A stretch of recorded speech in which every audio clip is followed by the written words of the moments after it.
Hello friends, मेरा नाम है स्नेहा सिंह और आप मुझे सुन रहे हैं स्टडी विथ स्नेहा में। तो आज से हम स्टार्ट करने वाले हैं हिस्ट्री की एनसीईआरटी क्लास 7th की। तो लेट्स स्टार्ट।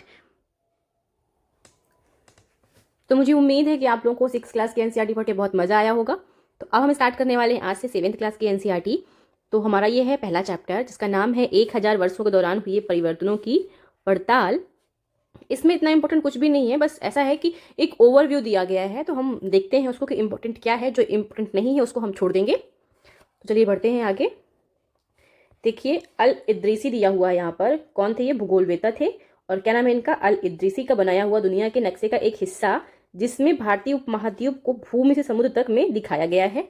ये है ये। तो किसने बनाया है? भूगोलवेत्ता अल इद्रीसी। तो बस आपको इतना नाम याद रखना है, किसने बनाया है? अल इद्रीसी ने बनाया है।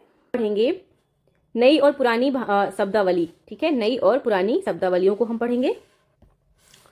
अगर समय के साथ सूचनाओं के संदर्भ बदलते हैं तो भाषा और अर्थों के साथ क्या होता है? ऑफ कोर्स, समय के साथ जब सूचनाएं बदल जाती हैं तो जो भाषा है, पुरानी भाषा है, उसके अर्थ का क्या होता होगा, या फिर वो भाषा क्या सेम रहती होगी? ये क्वेश्चन हमारा है। ऐतिहासिक अभिलेख कई तरह की भाषाओं में मिलते हैं हमें, और ये भाषाएं भी समय के साथ साथ बहुत बदली हैं। उदाहरण के लिए मध्य युग की फारसी आधुनिक फारसी भाषा से क्या है? भिन्न हो गई है। यह भिन्नता सिर्फ व्याकरण और शब्द भंडार में ही नहीं आई है, समय के साथ शब्दों के अर्थ भी बदल जाते हैं। आइए इसके कुछ एग्जाम्पल्स देखते हैं। तो उदाहरण के लिए हिंदुस्तान शब्द ही ले लीजिए। अब आप, आज हम इसे आधुनिक राष्ट्र राज्य भारत, मतलब हमारे लिए हिंदुस्तान, जो अर्थ हमारे लिए भारत का है वही अर्थ हमारे लिए आज हिंदुस्तान का भी है। ठीक है, क्योंकि दोनों क्या है? हमारे लिए सेम है। लेकिन पहले क्या था? भारत का 13वीं सदी में जब फारसी के इतिहासकार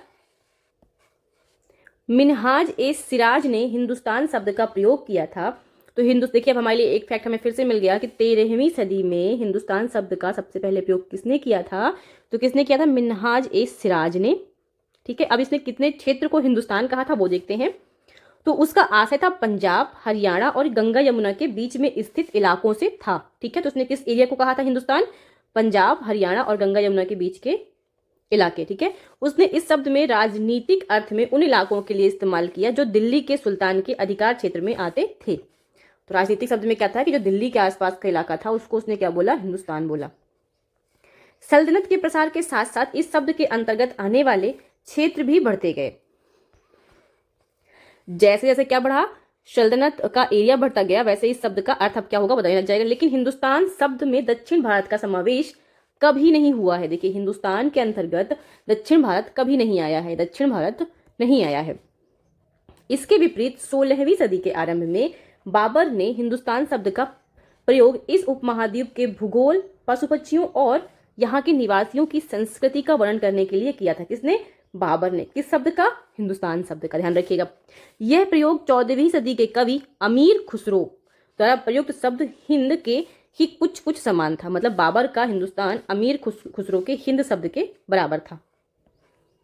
मगर जहां भारत को एक भौगोलिक और सांस्कृतिक सत्व के रूप में पहचाना जा रहा था, वहां हिंदुस्तान शब्द से वे राजनीतिक और राष्ट्रीय अर्थ नहीं जुड़े थे।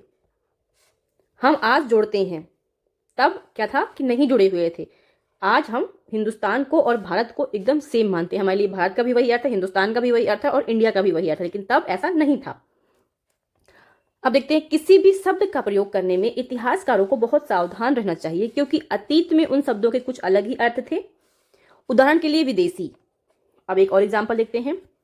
विदेशी जैसा सीधा साधा शब्द ही ले लेते हैं। हमारे लिए आज इसका अर्थ क्या है? ऐसा व्यक्ति जो भारतीय ना हो।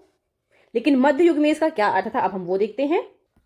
मध्य युग में मानो किसी गांव में आने वाला कोई भी अनजान व्यक्ति, किसी गांव में, मान लीजिए एक गांव ये है, एक गांव ये है, तो इस गांव से इस गांव में आने वाला कोई भी अनजान व्यक्ति जिसको हम नहीं जान रहे हैं, वो हमारे लिए क्या था? विदेशी था। कोई भी अनजाना व्यक्ति जो उस समाज या संस्कृति का अंग ना हो, विदेशी कहलाता था।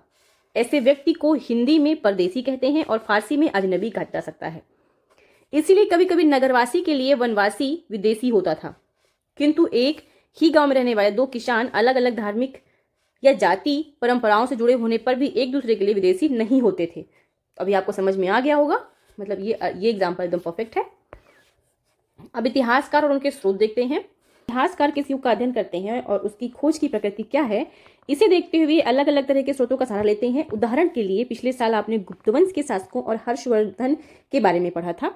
इसमें हमने पूरा 1000 साल कवर किया था, ठीक है, यानी कि 700 से 1750 ईस्वी तक के, तो पूरे होते हैं 1000 साल, ठीक है। अब देखते हैं कि इसमें से इतिहासकार किस तरह से मतलब परखते हैं टाइम पीरियड को और कैसे स्रोतों को निकालते हैं। तो इस काल के अध्ययन के लिए इतिहासकार जिन स्रोतों का प्रयोग करते हैं उनमें आपको बहुत सी बातें ऐसे मिलेंगी जो पिछले युग में वैसी ही चली आ रही हैं। इतिहासकार इस काल के बारे में सूचना इकट्ठी करने के लिए अभी भी सिक्कों, शिलालेखों, स्थापत्य तथा लिखित सामग्री पर निर्भर करते हैं। किस पे? सिक्के हो गए, शिलालेख हो गए, स्थापत्य हो गए यानी भवन निर्माण कला तथा लिखित सामग्री पर निर्भर थे। पर कुछ बातें पहले से काफी भिन्न भी हैं। इस युग में प्रमाणिक लिखित सामग्री की संख्या और विविधता आश्चर्यजनक रूप से बढ़ गई है। इसके आगे इतिहासकार सूचनाओं के दूसरे प्रकार के स्रोतों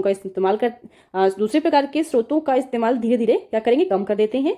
अब आइए देखते हैं कि जो ये स्रोतों जो ये साक्ष्य है उनका अध्ययन किस तरह से हुआ और चीजें कैसे बदल जा रही हैं। देखिए यहाँ पे लिखा कागज का मूल्य, इन दो प्रसंगों की तुलना कीजिए। अब देखिए यहाँ पर 13वीं सदी के मध्य एक विद्वान को एक पुस्तक की प्रतिलिपि की जरूरत पड़ी। उसके पास उतना कागज नहीं था, इसलिए उसने एक ऐसी पांडुलिपि को धो डाला जिसकी उसे क्या थी, जरूरत नहीं थी, और उसके कागज को सुखाकर उसका इस्तेमाल कर लिया गया। एक सदी बाद अगर अब आप बाजार से कोई खाद्य पदार्थ खरीदते हो तो हो सकता है कि आपकी किस्मत अच्छी होती है और दुकानदार वह वस्तु या कागज, जो वस्तु आपने दुकान से खरीदी है, उसको वो कागज में लपेट करके ही दे देता है। तो यानी इसका अर्थ क्या होता है कि 13वीं सदी में कागज क्या था, बहुत महंगा था, बहुत मुश्किल से मिलता था। 14वीं सदी आते आते कागज क्या हो गया, सस्ता हो गया। देखिए इस समय के दौरान कागज क्रमशः क्या हो गया, सस्ता हो गया और बड़े पैमाने पर उपलब्ध भी होने लगा। लोग धर्म ग्रंथ, शासकों के वृत्तांत, संतों के लेखन तथा उपदेश, अर्जियां, अदालतों के दस्तावेज, हिसाब तथा करों के खाते आदि लिखने में इसका प्रयोग करने लगे। किसका? कागज का। तो अब जैसे हमने यहाँ पर पढ़ा अभी कि कोई भी साक्ष्य को जुटाने के लिए पहले क्या था, सिक्के, शिलालेख, स्थापत्य कला, उनमें क्या लिखा गया है उस चीजों को बहुत बारीकी से पढ़ना और देखना पड़ता था। लेकिन अभी क्या है कि लोग कागज पे लिखने लग गए थे, है ना। तो इसका क्या, कागज का उपयोग क्या करने लग गए थे। धनी व्यक्ति, शासक, जन, मठ तथा मंदिर पांडुलिपियां एकत्रित किया करते थे। कौन कौन? धनी व्यक्ति, शासक, जन और मठ तथा मंदिर पांडुलिपियां अभी भी क्या करते, एकत्रित करते थे। इन पांडुलिपियों को पुस्तकालयों तथा अभिलेखागारों में रखा जाता है। इन पांडुलिपियों तथा दस्तावेजों से इतिहासकारों को बहुत सारी विस्तृत जानकारी मिलती है, मगर साथ ही इनका उपयोग कठिन है। उन दिनों छापे खाने तो थे नहीं, इसीलिए लिपिक या नकलनवीस हाथ से ही पांडुलिपियों की प्रतिकृति बनाते थे। अगर आपने कभी किसी मित्र की गृहकार की नकल उतारी है तो आप जानते होंगे कि यह काम आसानी से नहीं होता है, मतलब इसे करने में कठिनाई होती है। क्यों? क्योंकि किसी और की हैंड राइटिंग और आपकी राइटिंग अलग है और आप कुछ लिख रहे हो तो कभी ना कभी आप फंस जाओगे कि समझ में नहीं है कि इसने आखिर यहाँ पर लिखा क्या, तो आप एज अ गेस फिर आगे लिख के निकल जाते हो। तो उससे क्या हो जाता है ना कि चीजें धीमे धीमे इसे लेकिन वो बदलने लग जाती हैं, ठीक है। तो यहाँ पर बस वो वही कह रहा है। अब देखते हैं, अब जानते हैं अभिलेखागार क्या है। तो अभिलेखागार ऐसा स्थान जहां दस्तावेजों और पांडुलिपियों को संग्रहित किया जाता है। आज सभी राष्ट्रीय और राज्य सरकारों के अभिलेखागार होते हैं जहां वे अपने तमाम पुराने सरकारी अभिलेख और लेन देन के ब्यौरे का रिकॉर्ड रखते हैं। उसे क्या कहते हैं? अभिलेखागार कहते हैं। तो देखिए पांडुलिपियों की प्रतिलिपि बनाने में भी कुछ यही होता रहा, क्योंकि किसी और की लिखी हुई पांडुलिपि को किसी और ने पढ़ा, फिर किसी दूसरे लेखक ने लिखा, तो क्या हुआ, यही होने लग गया। पांडुलिपियों की प्रतिलिपि बनाने में भी कुछ यही होता है। प्रतिलिपियां बनाते हुए लिपि के छोटे मोटे फेर बदल करते चलते थे, कहीं कोई शब्द, कहीं कोई वाक्य। सदी दर सदी प्रतिलिपियों को भी प्रतिलिपियां बनती रहीं और अंततः एक ही मूल ग्रंथ की भिन्न भिन्न प्रतिलिपियां एक दूसरे से बहुत ही अलग अलग हो गई।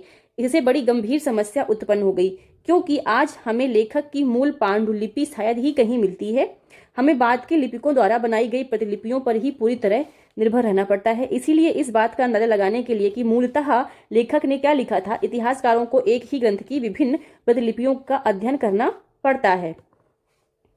तो मतलब प्रत्येक लेखक ने अलग अलग प्रतिलिपि को देखा और उसको पढ़ा, फिर दूसरी लिखी गई, तो मतलब उसमें क्या ना, अंतर तो आ ही जाता है। तो अभी पता नहीं है कि कौन सी प्रतिलिपि जो हमारी है, कौन सा जो ग्रंथ है वो हमारा सही है, उसके शब्दों का हेरफेर नहीं हुआ है, अगर हुआ भी है तो किस लेवल तक हुआ है इसका हमें अंदाजा नहीं है। अब देखिए कई बार लेखक स्वयं भी समय समय पर अपने मूल वृत्तांत में संशोधन करते रहते थे। 14वीं शताब्दी के इतिहासकार जियाउद्दीन बर्नी ने अपना वृत्तांत पहली बार 1356 में, कब पहली बार, कब 1356 में, और दूसरी बार इसके 2 वर्ष बाद लिखा था। दोनों में अंतर है, लेकिन 1971 तक इतिहासकारों को पहली बार वाले वृत्तांत की जानकारी ही नहीं थी। मतलब जियाउद्दीन बर्नी के इसके बारे में, इस वृत्तांत के बारे में जानकारी ही नहीं थी। यह पुस्तकालयों के विशाल संग्रहों में कहीं दबा पड़ा था, जबकि लिखे दोनों आसपास के समय में ही गए हैं।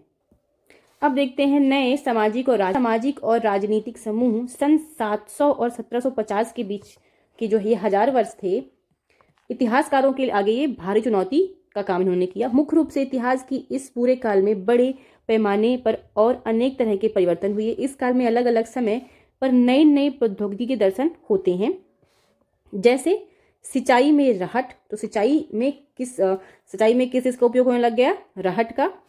कताई में चरखे का, और युद्ध में आग्नेयास्त्रों का। ठीक है, आग्नेयास्त्र मतलब बारूद वाले हथियार। तो सिंचाई किससे होने लगी? रहट के माध्यम से। कताई में चरखे आ गए और युद्ध में आग्नेयास्त्र आ गए। तो ये तीनों आपके प्रीलिम्स के लिए क्या हो गए? इंपॉर्टेंट हो गए, का इस्तेमाल होने लग गया। इस उपमहाद्वीप में नई तरह की खान पान भी आया। ठीक है, कैसा खाना आया? नया तरह का। अब कौन कौन सा खाना भारतीय है, कौन सा नहीं है, ये आपके लिए फिर से प्रीलिम्स का होगा। जैसे आलू क्या है? आलू भारतीय नहीं है। मक्का नहीं है, मिर्च नहीं है, चाय और कॉफी, ये सब कहाँ से? बाहर से आए हैं। तो ये भी हमारे प्रीलिम्स का एक फैक्ट हो गया, ध्यान रखिएगा। तो ये तमाम परिवर्तन, नई प्रौद्योगिकियां और फसलें उन लोगों के साथ आए जो नए विचार भी लेकर आए थे। ठीक है, परिणाम स्वरूप यह काल आर्थिक, राजनीतिक, सामाजिक और सांस्कृतिक परिवर्तनों का भी काल रहा है।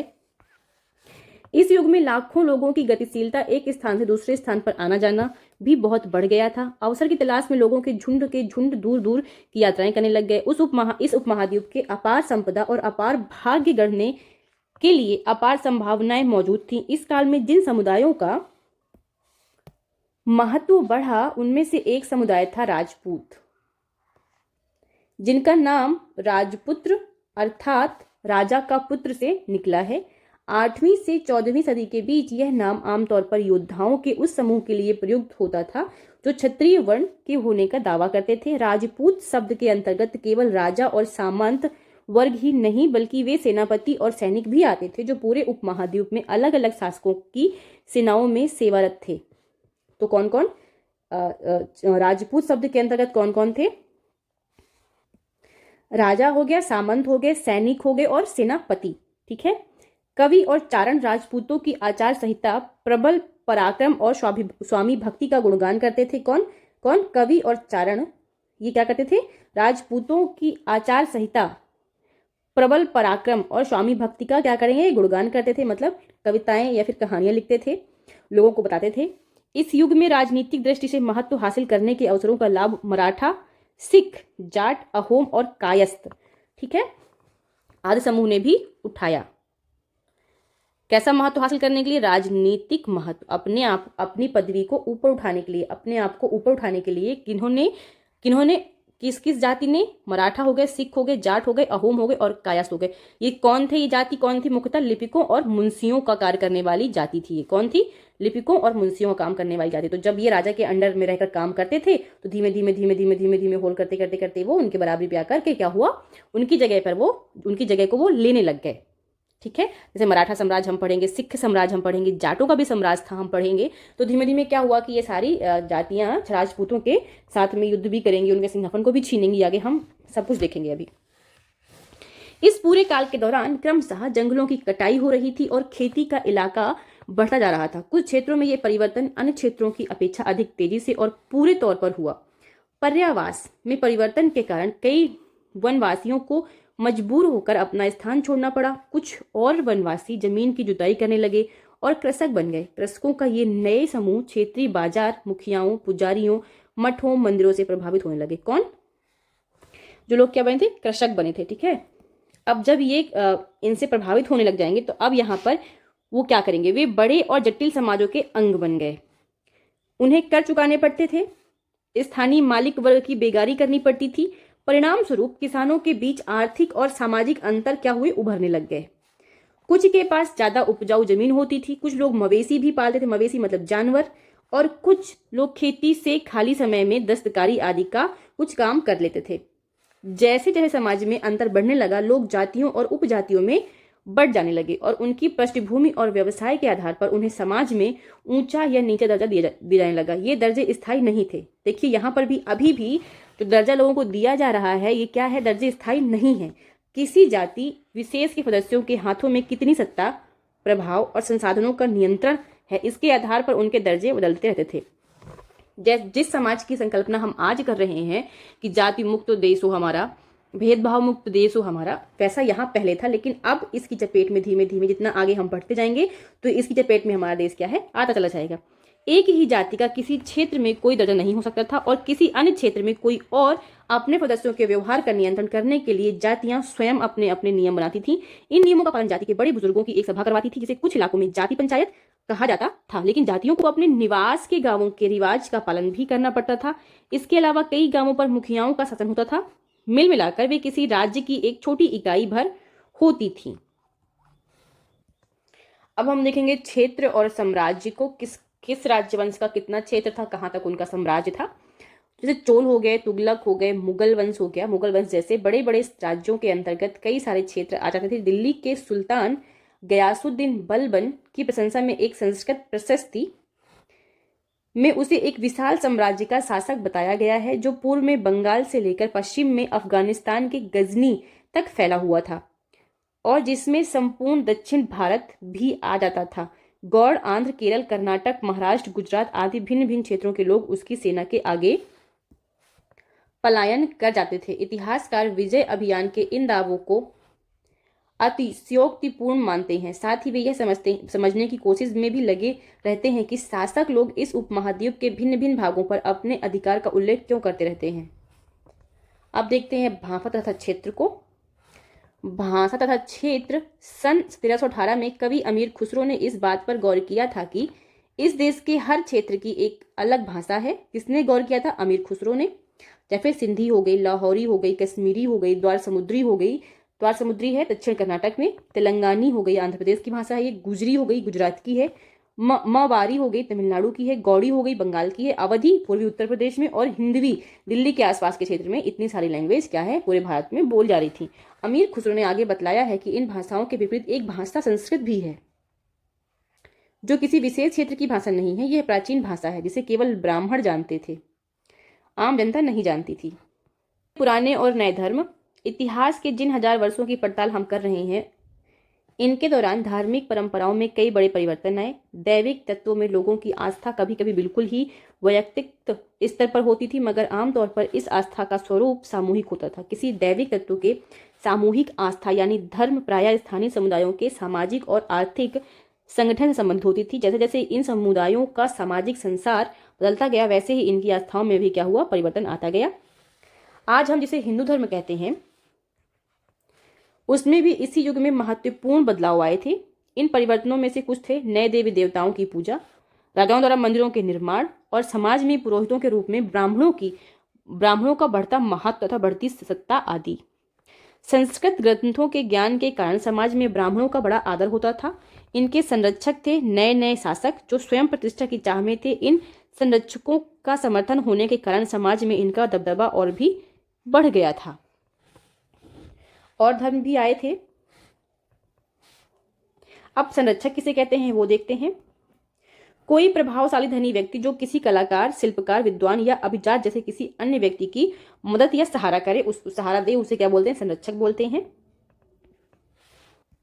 अब देखिए, यही वह युग जिसमें इस उपमहाद्वीप में नए धर्मों का भी आगमन हुआ। जैसे कुरान शरीफ का संदेश भारत में पहल 7वीं सदी में व्यापारियों और अप्रवासियों के जरिए पहुंचा। मुसलमान कुरान शरीफ को अपना धर्म ग्रंथ मानते हैं, केवल एक ईश्वर अल्लाह की सत्ता को स्वीकार करते हैं, जिसका प्रेम, करुणा और उदारता अपने में आस्था रखने वाले हर व्यक्ति को गले लगाता है, चाहे उस व्यक्ति की सामाजिक पृष्ठभूमि कुछ भी रही हो।